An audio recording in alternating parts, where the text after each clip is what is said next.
Assalamualaikum warahmatullahi wabarakatuh. Kembali lagi dalam pembelajaran produk pastry dan bakery di kelas 11 tata boga kali ini ya. Nah, hari ini kita akan membahas mengenai cookies atau kue kering.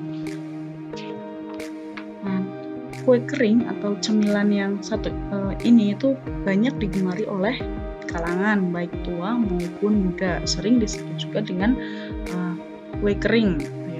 Nah, cemilan itu biasanya kalau di Indonesia banyak sekali kita temukan pada saat acara-acara keagamaan seperti Idul Fitri, kemudian ada Imlek, kemudian Natal, itu biasanya juga dihidangkan kue kering pada acara tersebut. Seperti itu. Nah, di sini ada pengertian cookies sendiri menurut Standar Nasional Indonesia. Di sini dijelaskan bahwa cookies merupakan jenis biskuit yang dibuat dari adonan lunak berkadar lemak tinggi, relatif renyah bila dipatahkan, dan penampang potongannya bertekstur padat.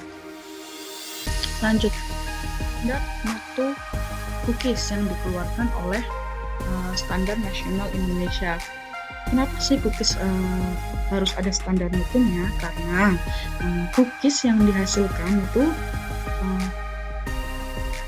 agar tetap aman untuk dikonsumsi. Untuk itu, cookies yang dibuat harus sesuai dengan syarat mutu yang dikeluarkan oleh Standar Nasional Indonesia.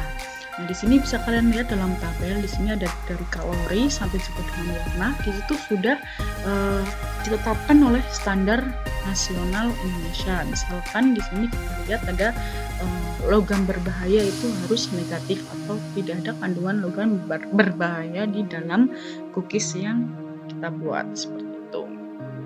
Dan selanjutnya ada penggolongan cookies.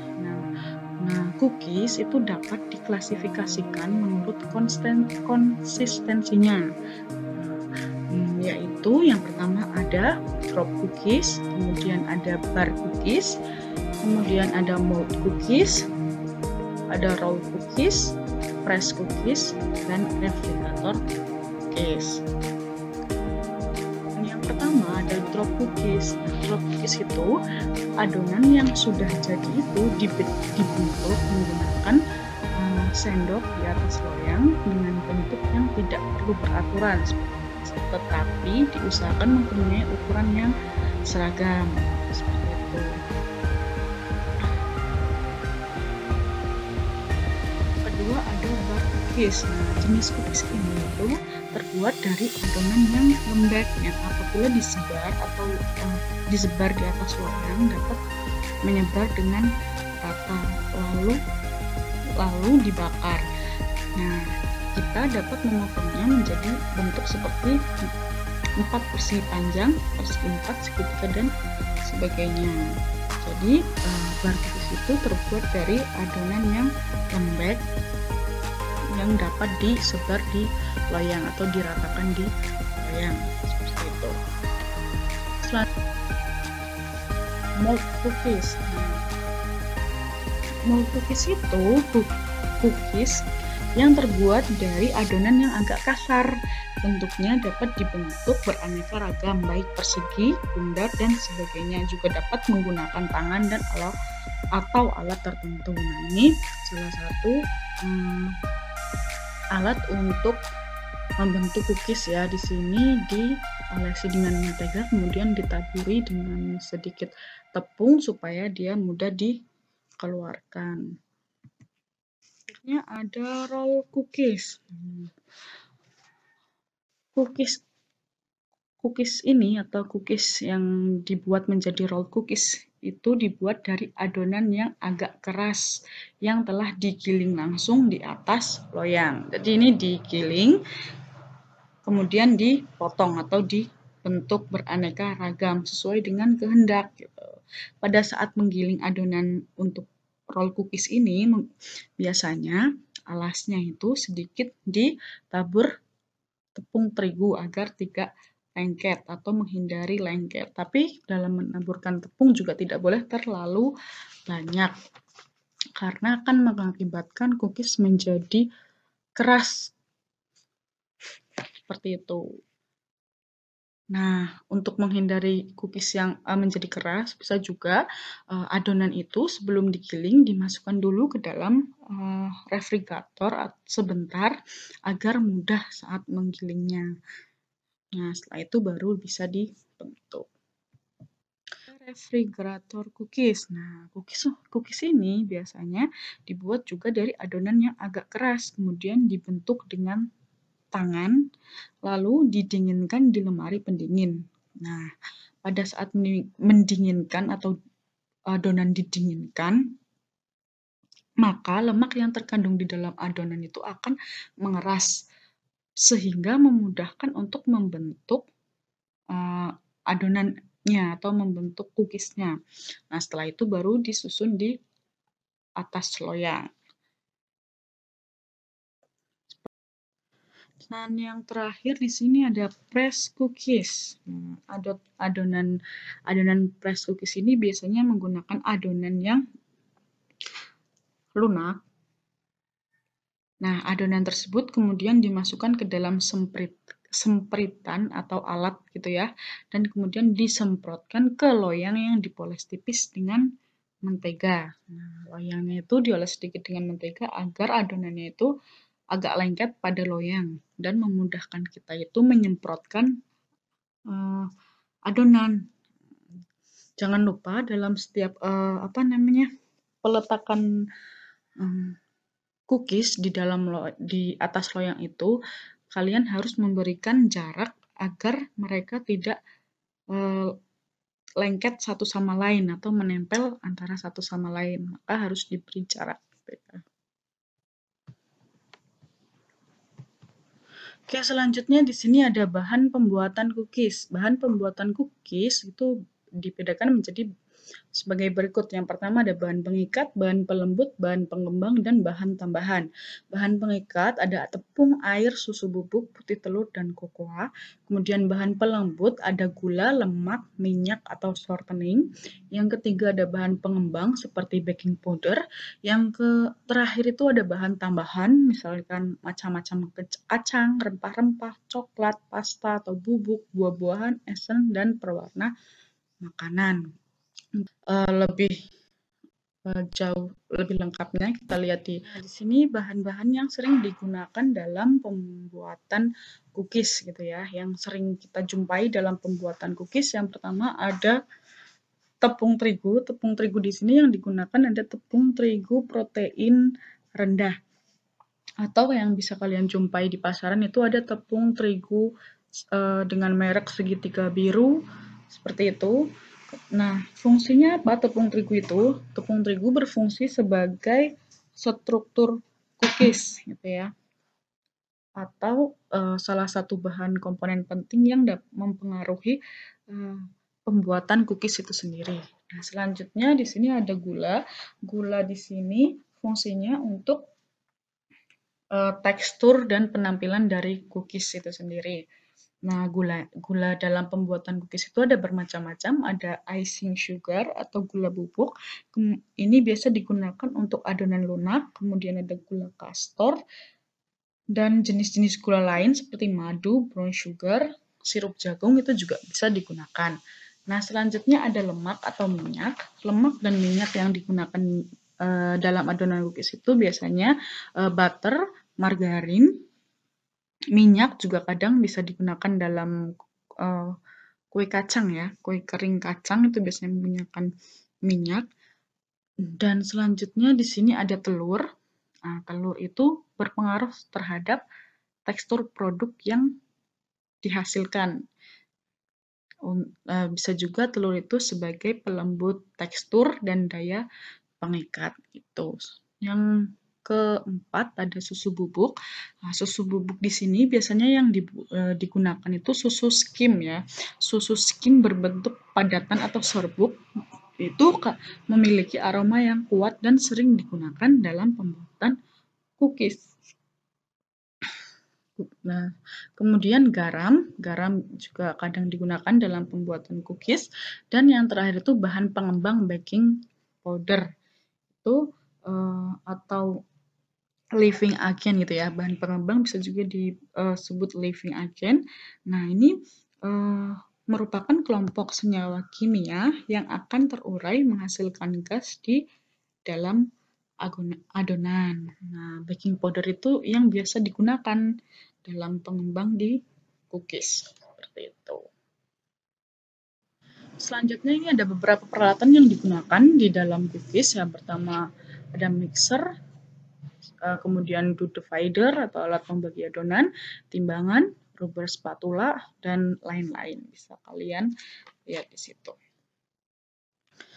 Kemudian pengadukan cookies. Nah, dalam pengadukan cookies itu ada dua yang harus diperhatikan. Yang pertama metode yang umum digunakan, dan yang kedua adalah hal-hal penting yang harus diperhatikan dalam pembuatan adonan. Yang pertama ada pengadukan jangan terlalu lama. Penambahan baking powder itu dilakukan bersama tepung. Kemudian yang terakhir, jika menggunakan bahan lain seperti kacang dan penyedap bisa dimasukkan bersama tepung terigu seperti itu. Oke, sampai di sini pembelajaran kita kali ini mengenai materi cookies. Sampai bertemu di pembelajaran selanjutnya. Terima kasih untuk hari ini. Wassalamualaikum warahmatullahi wabarakatuh.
Assalamualaikum warahmatullahi wabarakatuh. Kembali lagi dalam pembelajaran produk pastry dan bakery di kelas 11 Tata Boga kali ini ya. Nah, hari ini kita akan membahas mengenai cookies atau kue kering. Nah, kue kering atau cemilan yang satu ini itu banyak digemari oleh kalangan baik tua maupun muda. Sering disebut juga dengan kue kering, gitu ya. Nah, cemilan ini tuh biasanya kalau di Indonesia banyak sekali kita temukan pada saat acara-acara keagamaan seperti Idul Fitri, kemudian ada Imlek, kemudian Natal itu biasanya juga dihidangkan kue kering pada acara tersebut. Seperti itu. Nah, di sini ada pengertian cookies sendiri menurut Standar Nasional Indonesia. Di sini dijelaskan bahwa cookies merupakan jenis biskuit yang dibuat dari adonan lunak berkadar lemak tinggi, relatif renyah bila dipatahkan dan penampang potongannya bertekstur padat. Selanjutnya, standar mutu cookies yang dikeluarkan oleh Standar Nasional Indonesia. Kenapa sih cookies harus ada standar mutunya? Karena cookies yang dihasilkan itu agar tetap aman untuk dikonsumsi. Untuk itu, cookies yang dibuat harus sesuai dengan syarat mutu yang dikeluarkan oleh Standar Nasional Indonesia. Nah, di sini bisa kalian lihat dalam tabel, di sini ada dari kalori sampai juga dengan warna. Di situ sudah ditetapkan oleh Standar Nasional Indonesia. Misalkan di sini kita lihat ada logam berbahaya itu harus negatif atau tidak ada kandungan logam berbahaya di dalam cookies yang kita buat seperti itu. Dan selanjutnya ada penggolongan cookies. Nah, cookies itu dapat diklasifikasikan menurut konsistensinya. Nah, yaitu yang pertama ada drop cookies, kemudian ada bar cookies, kemudian ada mold cookies, ada roll cookies, press cookies, dan refrigerator cookies. Golongan yang pertama adalah drop cookies. Nah, drop cookies itu adonan yang sudah jadi itu dibentuk menggunakan sendok di atas loyang dengan bentuk yang tidak perlu beraturan, tetapi diusahakan mempunyai ukuran yang seragam. Seperti itu. Yang kedua ada bar cookies. Nah, jenis cookies ini itu terbuat dari adonan yang lembek yang apabila disebar atau disebar di atas loyang dapat menyebar dengan rata lalu dibakar. Nah, kita dapat memotongnya menjadi bentuk seperti 4 persegi panjang, persegi 4, segitiga, dan sebagainya. Jadi, bar cookies itu terbuat dari adonan yang lembek yang dapat disebar di loyang atau diratakan di loyang. Seperti itu. Selanjutnya, mold cookies. Nah, mold cookies itu cookies yang terbuat dari adonan yang agak kasar. Bentuknya dapat dibentuk beraneka ragam, baik persegi, bundar, dan sebagainya. Juga dapat menggunakan tangan dan atau alat tertentu. Nah, ini salah satu alat untuk membentuk cookies ya. Di sini diolesi dengan mentega, kemudian ditaburi dengan sedikit tepung supaya dia mudah dikeluarkan. Selanjutnya ada roll cookies. Cookies ini atau cookies yang dibuat menjadi roll cookies itu dibuat dari adonan yang agak keras yang telah digiling langsung di atas loyang. Jadi ini digiling, kemudian dipotong atau dibentuk beraneka ragam sesuai dengan kehendak. Gitu. Pada saat menggiling adonan untuk roll cookies ini, biasanya alasnya itu sedikit ditabur tepung terigu agar tidak lengket atau menghindari lengket. Tapi dalam menaburkan tepung juga tidak boleh terlalu banyak karena akan mengakibatkan cookies menjadi keras. Seperti itu. Nah, untuk menghindari cookies yang menjadi keras, bisa juga adonan itu sebelum digiling dimasukkan dulu ke dalam refrigerator sebentar agar mudah saat menggilingnya. Nah, setelah itu baru bisa dibentuk. Refrigerator cookies. Nah, cookies ini biasanya dibuat juga dari adonan yang agak keras, kemudian dibentuk dengan tangan, lalu didinginkan di lemari pendingin. Nah, pada saat mendinginkan atau adonan didinginkan, maka lemak yang terkandung di dalam adonan itu akan mengeras, sehingga memudahkan untuk membentuk adonannya atau membentuk cookiesnya. Nah, setelah itu baru disusun di atas loyang. Dan yang terakhir di sini ada press cookies. Adonan press cookies ini biasanya menggunakan adonan yang lunak. Nah, adonan tersebut kemudian dimasukkan ke dalam sempritan atau alat gitu ya, dan kemudian disemprotkan ke loyang yang dipoles tipis dengan mentega. Nah, loyangnya itu dioles sedikit dengan mentega agar adonannya itu agak lengket pada loyang dan memudahkan kita itu menyemprotkan adonan. Jangan lupa dalam setiap peletakan cookies di atas loyang itu, kalian harus memberikan jarak agar mereka tidak lengket satu sama lain atau menempel antara satu sama lain. Maka harus diberi jarak. Oke, selanjutnya di sini ada bahan pembuatan cookies. Bahan pembuatan cookies itu dibedakan menjadi sebagai berikut. Yang pertama ada bahan pengikat, bahan pelembut, bahan pengembang, dan bahan tambahan. Bahan pengikat ada tepung, air, susu bubuk, putih telur, dan kokoa. Kemudian bahan pelembut ada gula, lemak, minyak, atau shortening. Yang ketiga ada bahan pengembang seperti baking powder. Yang terakhir itu ada bahan tambahan, misalkan macam-macam kacang, rempah-rempah, coklat, pasta atau bubuk, buah-buahan, esen, dan pewarna makanan. Lebih lengkapnya kita lihat di sini bahan-bahan yang sering digunakan dalam pembuatan cookies gitu ya, yang sering kita jumpai dalam pembuatan cookies. Yang pertama ada tepung terigu. Tepung terigu di sini yang digunakan ada tepung terigu protein rendah, atau yang bisa kalian jumpai di pasaran itu ada tepung terigu dengan merek segitiga biru seperti itu. Nah, fungsinya apa tepung terigu itu? Tepung terigu berfungsi sebagai struktur cookies gitu ya, atau salah satu bahan komponen penting yang mempengaruhi pembuatan cookies itu sendiri. Nah, selanjutnya di sini ada gula. Gula di sini fungsinya untuk tekstur dan penampilan dari cookies itu sendiri. Nah, gula dalam pembuatan cookies itu ada bermacam-macam, ada icing sugar atau gula bubuk. Ini biasa digunakan untuk adonan lunak, kemudian ada gula kastor, dan jenis-jenis gula lain seperti madu, brown sugar, sirup jagung itu juga bisa digunakan. Nah, selanjutnya ada lemak atau minyak. Lemak dan minyak yang digunakan dalam adonan cookies itu biasanya butter, margarin, minyak juga kadang bisa digunakan dalam kue kacang ya, kue kering kacang itu biasanya menggunakan minyak.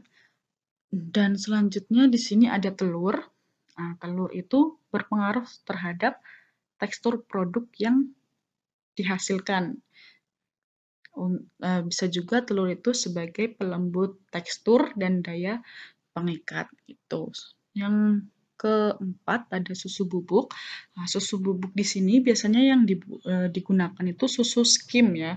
Susu skim berbentuk padatan atau serbuk itu memiliki aroma yang kuat dan sering digunakan dalam pembuatan cookies. Nah, kemudian garam juga kadang digunakan dalam pembuatan cookies.